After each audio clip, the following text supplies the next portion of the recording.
Hello, my love. Welcome back to Aroused for another episode. And if you're new around here, welcome. My name is Sam. I'm your host and personal life coach. Today, I have my interview with Vianka Cotton, also known as the Fit Savvy Coach, and she shares her expertise on how building a consistent routine will help with your confidence. So let's get into all the tea. Warning: the following presentation is intended for mature audiences. It includes stigma topics like sex, addictions, mental illness, adult dialogue, and strong language. Viewer discretion is advised. I'm here with the beautiful, amazing, brilliant Vianka Cotton, also known as Fit Savvy, and she is a group fitness instructor as well as a blogger in the online space. And we're talking all things consistency. So, Vianka, I would love for you to share a little bit more about you to the women inside the summit. Hi, everyone. My name's Vianka, like Sam said, aka the Fit Savvy Coach. I've been in the group fitness world for about over a year now, and I've been a blogger. Actually, I'm a writer by trade, but I like to blog because it helps me become a better writer. And I blog about fitness, insecurities, confidence. I try to blog about anything that is goal oriented. Everyone has goals, and sometimes, in the fitness world, everyone wants to be this body type, or they have this mind, this body goal they have, but they have a hard time reaching this goal. So I really try to dive in deep to see what's preventing people from reaching their goals. And oftentimes it's not just diet and exercise. It's how people feel about themselves, how they've been treated through their whole life. It's so many different layers. And I've been blogging actually longer than I've been in the fitness world, which is interesting. I started blogging just about millennial stuff. I closed that blog and then I decided to blog about fitness. So that's kind of my journey. And I've been a coach, a basketball coach, but fitness just was one of those things that came out of nowhere. It wasn't a path that I was on. It's just something that came across, and I took that path, and then it opened up another world of possibilities. Why do you believe it's important for women to build their confidence? I would go a step beyond important. It is crucial. Like your confidence, your self-esteem, it makes you who you are. I always believe that every day women should be building their confidence, because as you're a little girl, you're grown up in society where girls aren't treated the same as boys. Like inherently, like something is wrong with us inherently, where we're too small, too big, too loud, too quiet, too this, too this. There's always so much criticism for young girls, our bodies, our health, our mind. And sometimes we can be ostracized for not looking a certain way. And when we grow up, we carry that self-esteem, that trauma. We carry with us when we're picking relationships, right? We carry that when we're trying to find a job. We carry that when we're trying to find a school, a higher education school to go to, or we want to do career building stuff and self-building stuff. Having low confidence prevents us from being the best version of ourselves, and it keeps us locked in and keeps us strong. When we work on our confidence, we can start healing our bodies. We can really go deep inside, heal ourselves. We can open ourselves to abundance and more opportunities. And you keep building that confidence, because in some areas you might be confident, some areas you might not be confident. And it's very important to work and build on every single area, and especially deep within, because you don't want to get to the point where you have a surface level confidence, where your confidence only runs skin deep. And then when you go somewhere or do something new, you don't think you're good enough. You don't think you're worthy because you never did the work to build it from the inside out. And then you have self-imposter syndrome. So I think it's important. I work on my confidence every single day. And I think it's really, really crucial for women to do something that's going to make them confident at least like once a week. And it can be girly stuff. It can be makeup, it can be hair. It can be stuff, but that can't be the only step. And I love that you said having low confidence keeps you from being your best self. And that's exactly what it is. So what is the most confident thing that you've ever done? There's a couple of things. I think my first confidence builder that I've done, I think it was a couple of years ago. I was 26, so I was an adult, and I learned how to swim. So from my background, my dad could swim, my brother could swim and stuff like that. But the way that I was taught to swim firsthand, it was a traumatizing experience. I built all this fear, and I never could swim, right? I think there was a time when I was 2017, I wrote down all my goals and I said, I want to attack fear. That was one of the goals. And right when I thought about fear, I thought about the first thing I was scared of, which was the water. I was so scared of the water. Like I'm talking about trembling, nervous, and scared. So I went to the YMCA. I couldn't find a swim coach because they only had children classes at the time. So I went to another gym and they had adult swimming lessons. I met this woman and she really taught me the fundamentals of swimming. And about a year later, I swam my first lap and I swam my first 2 laps, After that moment, I started thinking about anything else I was afraid of. So I thought about, as a child, I had so much anxiety as a child, like really, really high anxiety. All the activities that kids were learning how to do, I didn't do them because I was so scared. I'm talking about biking, swimming, skating. And I learned how to bike even when I was like 15, 16. It took me a long time. I'm learning how to do activities that I should have done as a child. I'm learning how to do them now because I was so scared, and learning how to do them is creating self-esteem in myself. So when I conquered swimming, it boosted up my confidence. It made me feel better. Then when I started roller skating, it boosted up my confidence because I can build upon what I've learned, and it makes me like, okay, I trust myself. So confidence is all about trusting yourself. So that's probably the most confident thing I've ever done, just because I had so much fear behind me. Thank you so much for sharing. That is an incredible story. And I love that each expert in this summit has a different story about like what was the most confident thing that they've ever done. So thank you so much for sharing. And I want to go back into like the group fitness that you do. So how can having an accountability partner make a difference being consistent? I was really thinking about this question and talking about my growth. I think everyone has a different partner that they need. Sometimes I feel like accountability partners are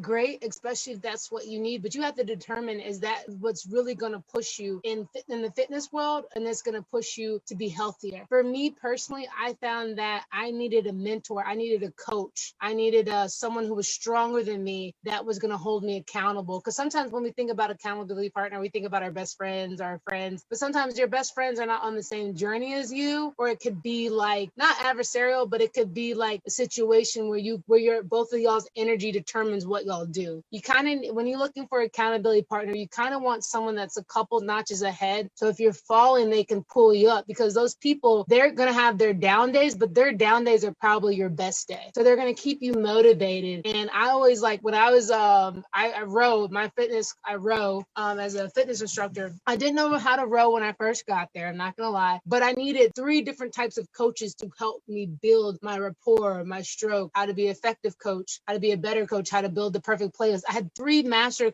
coaches in my gym and in the fitness world help me get to that level. And they definitely keep me accountable. When you have someone who's a mentor, a coach, a trainer, or someone who's really like, even someone who just loves going to the gym, when you have that's going to push you forward, it's just that you have to find the right accountability coach. Like you have to find someone that you admire, someone that you respect. Those are 2 big words that you need to have when you're looking for one. And a lot of people, you can do it on your own, but I find when you don't have that accountability coach, you can't grow. You'll like start your fitness journey and then you'll be looking up, and then you'll kind of burn out. So that community of accountability coaches is very, very important. Yes, I totally agree with you. And it is hard for people to do it by themselves when they don't have like an accountability partner or coach to keep them, on track. And you do it by yourself.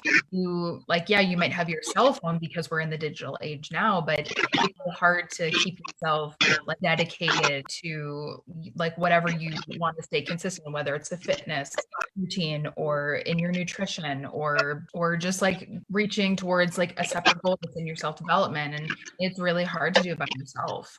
Yeah, it is very difficult to do anything by yourself. And so what kind of advice or encouragement would you give to someone struggling to stay consistent right now? If you're struggling to stay consistent, I always tell people to sorry, there's a yellow jacket behind me. I always tell people to take a small break, and you need to reassess some things. You need to really go to what we talk about row house. We talk about really going to your why, right? You need to reconnect yourself to your purpose, your intention, and why. Sometimes when we first start something, our why is different than when we continue doing it. And it's very, very important to define that why and make it clear. Why are you working out, right? Why are you in the fitness? Why do you commit to a healthy lifestyle? Why do you do this? And then after that, you find your secondary whys. And I always tell people there's superficial whys, they're deep whys. Like your superficial why could be, I want to fit into this dress, right? I want to lose weight for my wedding. I want to get healthy to look good in this before a reunion. Those whys are not going to take you deeper and further in your health and fitness journey. Those whys, if you don't get your size and your dress by this time, you're gonna get a setback because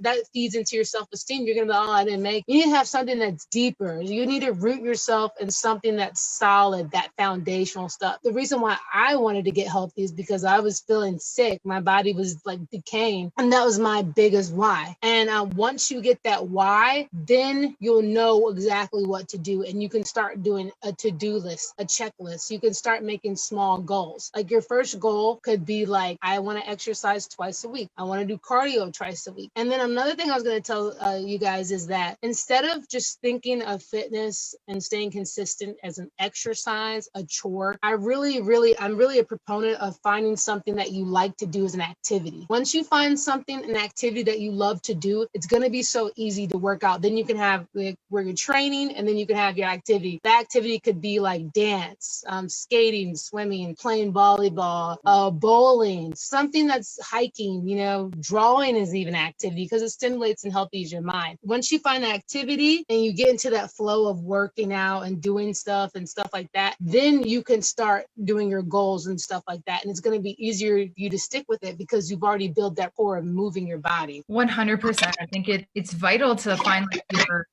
why, because if you only get to that superficial level, yeah, they're not going to have that dedication, that passion to really drive them to do it. And then also finding things that they like to do, because I know some people, they love hiking, but they hate like all other kinds of exercising. So they find a way to do hiking, like even during the winter months here up in Canada or whatever it is, and just finding like that one thing that they really, really enjoy. And then it reframes how they think about exercising. So I love that you touched. And so how can women build their confidence by creating a plan to stay consistent in their life? Like once they find that deep rooted why. Okay, so for me, I'm relating everything about me because I'm trying to figure out how I did it. Before I was 26, I did it the opposite. I did it the superficial way. I think, like I said, it depends on your why and your goals. But for me personally, I think everyone in the world needs some type of therapist, some type of counseling, some type of someone they can depend on, whether it's Ricky, a licensed counselor, a therapist, shaman. I mean, if you're a Christian, a preacher or something, you need someone that you can have that can talk to you, that's on a professional level, that can have a one-on-one support. That is that's the most crucial thing that you can do, is find either a mentor, a life coach, or a therapist. For me personally, I have a therapist and we meet once a week. She makes me more accountable myself. And once you find that therapist and stuff like that, then I would tell you that you got to go deep. I always call this the power source. It's just something that I use. It's like the core, you know what I mean? You got to go deep down to what really, really scares you and your deep insecurities, okay? Which can be that's why I say have a professional with you, because you don't know how many layers of insecurity that you have. Like I just remembered before I started this journey, like when I was 26, I didn't know how much insecurities I had, and I didn't know how much fear I had lodged up in those insecurities. But once I started facing those insecurities, they started to breaking up. And the reason why I got a therapist was because, like, I can't do this by myself. I need someone there with me to help me. And I would tell people, if you are doing it by yourself, some people are strong enough, some people can do stuff by themselves. I would say write down 5 things that you dislike about yourself, right? 5 things that are very deep. It could be your skin, your nose, the way you look. It could be you wake up in the morning with a bad attitude, or it could be something like that, right? It's 5 things. And then write down about 3 things that you're terrified of, that you're so scared of. And once you have those things, you can start developing a plan of how you can attack those things and how you can get better. For me, my 3 things I was scared of was water, the dark. I used to be very scared of the dark.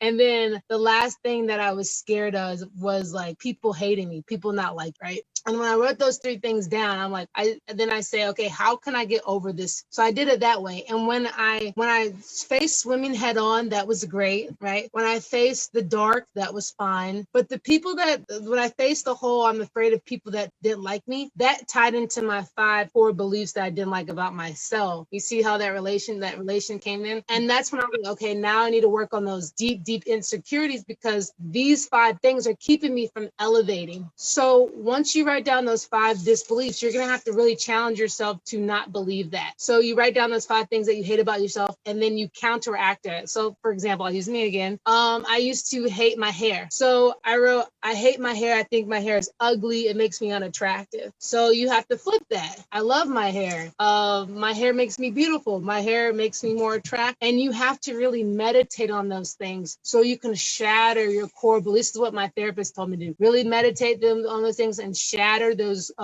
false core beliefs, and then keep saying them. And then when you start thinking them in your mind, you can say, I'm not supposed to think like that. I'm supposed to say, I love my hair.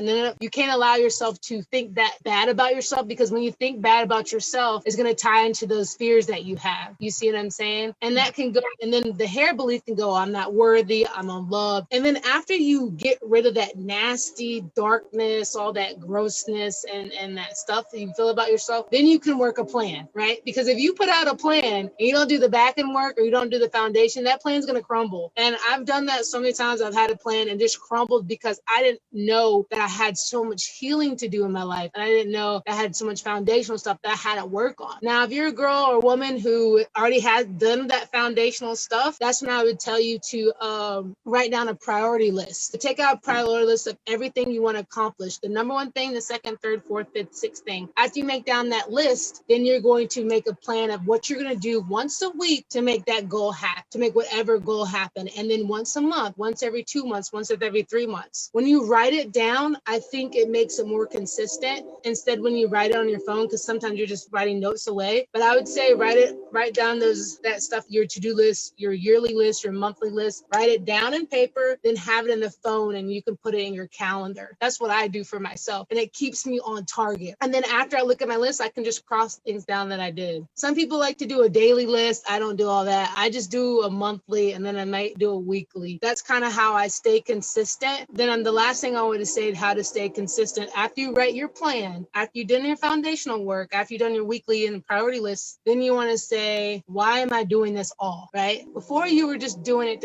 for confidence. But then after you write it all down, you're like, why am I really doing this? And then you'll see, because I want to live well. I want to live with passion. I want to live without fear. Your why is going to really get deep to the point where you're saying, like, I want to live unapologetically. You know what I mean? So that's kind of, I hope it wasn't too confusing, but that's how I did my thing. And then even if you're inconsistent one day or a week or even a month, you can always go back to that plan. So don't think just because you weren't consistent that week or month or whatever year, you can't go back. It's your list, right? You can go back, you can go forward, you can change, transform, redraft. It's your life. So that's kind of what I would tell people of how they can do it. Yes, I love your question about, like, even if they kind of fall off the wagon and they're not as consistent, then it's like you can still go back there, even if it's after a week, a month. Like, because I've seen some people when it's like, oh, new year, new me, and like the first month they're like, oh, I didn't do this. Okay, let's try next year, and it's like, whoa, you have 11 months left, honey. Like, you can go back and still start over and attempt at this journey again, right? Yeah, you can always go back. You don't have to, your body doesn't know the day count. Like, you know what I mean? Yes. Oh, this has been so beautiful. Is there anything else that you would love to add to the conversation? The one thing I would add is that, like, one thing that really bothered me during this whole cycle of my life is that I found that when you start healing yourself and you start blossoming, you're going to meet so many people, and you're also going to, like, lose a lot of, and it's kind of hard sometimes when you're on this journey of building your confidence and self-healing as a woman. Sometimes you might find yourself alone. You might have slip-ups, you're going to have the reward outweighs the risk. I'm sorry. So even if you have those bad days, you're losing people, and let's be clear, you're not losing people because they hate that you're blossoming. Sometimes you're on two different paths. So you have to respect people that leave off from your path. It's not because, you had a falling out. It's just that seasons change. So I would tell people, don't take anyone's drop off in support or anything like that. Don't take it personally. And the last thing I want to say, this is something I struggle with. You don't get a lot lot of support of anything that you do, whatever you want to be healthier, be more fitter. You have to think of it as the support comes from yourself, and the approval, you're the approval of your life, not your parents, not your family, not your friends. You're that approval. So once you tap into your own approval, your self-assurance will rise up, and then you'll start attracting people like, I met you before this. You start attracting people that are on your same bandwidth, and then more opportunities will flow. Like my sister will say, she says, quality always over quantity. You're going to meet quality people who share those same goals, and it's going to be like you met them like 20, 30 years ago. So that's kind of like my last little tidbit that I would say. Oh my God, you only need permission from yourself. So many women need this reminder. So thank you for that. And seriously, this conversation has been so beautiful. So thank you, Vianka. I love you. I appreciate you so much for being a part of the summit and sharing your expertise, golden nuggets with everyone. Thank you so much. Thank you, Samantha, for having me. And thank you all the women that are watching this. And this summit is powerful. And I'm really, really glad I've been here